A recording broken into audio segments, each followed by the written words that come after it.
एगो बात जानते हैं, ये जो लालू के लोग हैं, कांग्रेस है, कम्युनिस्ट है, हम लोग को बहुत गरियाता है। कहता है कि मोदी के सरकार को हटने दो, बदलने दो, तब तुम लोग को सही औकात बताया जाएगा।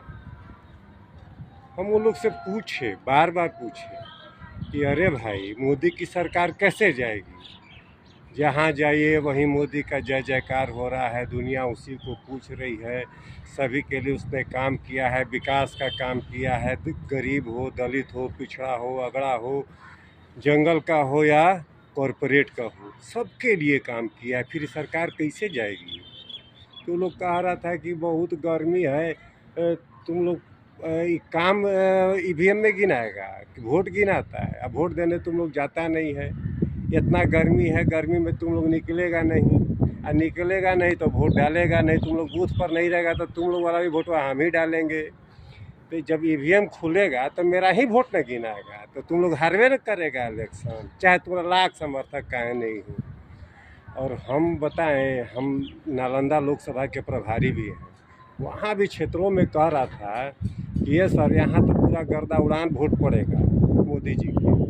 हम लोग सुबह सुबह पूजा कर लेंगे, या दोपहरिया के जब धूप तनी ढल जाएगा तो शाम में लाइन लगा के वोट देंगे।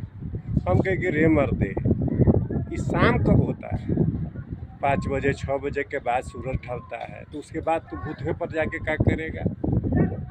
जो हमसे बतिया रहा था उसमें एगो जालीदार टोपी चांद मार का भी था। वो कह रहा था कि तुम लोग को अब हम कलमा पढ़ाएंगे, मगरिब के नमाज जो है सो तुम लोग के छत पर माइक बांध करके अजान देंगे, तब तुम लोग को समझ में आएगा। भाई, हम तो बहुत डर गए हैं और हम अपने हिस्से की लड़ाई लड़ने जा रहे हैं। यदि तुम नहीं जागे तो तुम्हारी लड़ाई भी हम लड़ेंगे, लेकिन अच्छा ही रहता कि तुम मेरी लड़ाई लड़ता, हम तुम्हारी लड़ाई लड़ते, हम दोनों मिल के एक दूसरे की लड़ाई लड़ते, तो जीत अनिवार्य रूप से मिल जाता। हम तलवार के डर से सलवार नहीं पहनेंगे।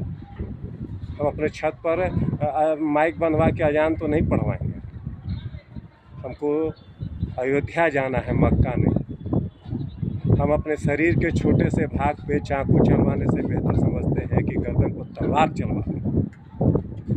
और वो लोग ठीक ही कहता है कि ये जो नरेंद्र मोदी के दिया हुआ अनाज है, इसको भर पेट खा करके और उसी के बनाए हुए मकान में प्रधानमंत्री आवास योजना में सूतना है। और कहा था कि 5 लाख रुपया, 15 लाख रुपया देने का वादा किया था, वो सब कुछ पूरा नहीं हुआ है। अरे 5-5 लाख 5 साल दे दिया आयुष्मान योजना में, 25 लाख, 15 के फेरा में था 25 बेटा के, अब फिर भी सोए हुए। अरे बिजली पंखा सरकार तुमको दिया है, ये मकान बना के दिया है, शौचालय बना करके दिया है, भर पेट अनाज दिया है, विश्व में तुम्हारा नाम बज रहा है। जो दुनिया तुम्हारे प्रधानमंत्री पर विश्वास किया है, प्रधानमंत्री हम जैसे कार्यकर्ताओं पर विश्वास किया है, हम उसके विश्वास को टूटने तो नहीं देंगे। बारी तुम्हारी है, ये तय करना होगा कि अगला धार्मिक यात्रा तुमको अयोध्या में जाना है या मक्का में, ये आपको तय करना है। हम लोगों ने पूरी ताकत लगाई है, सब लोग मिल करके ताकत लगाया है। अब देखना है कि रिजल्ट, परिणाम क्या होता है। जो दुनिया चाह रही है वो परिणाम हमको देना है, जो विपक्षी चाह रहा है उस परिणाम को हम देने के लिए कतई तैयार नहीं है। आपको साथ आना है तो आइए, आपको नहीं आना है तो आपके हिस्से की लड़ाई हम जया नहीं जाने देंगे। हम लड़ेंगे, हमारे लोग लड़ेंगे। बहुत बहुत धन्यवाद, आभार। हो गया ना?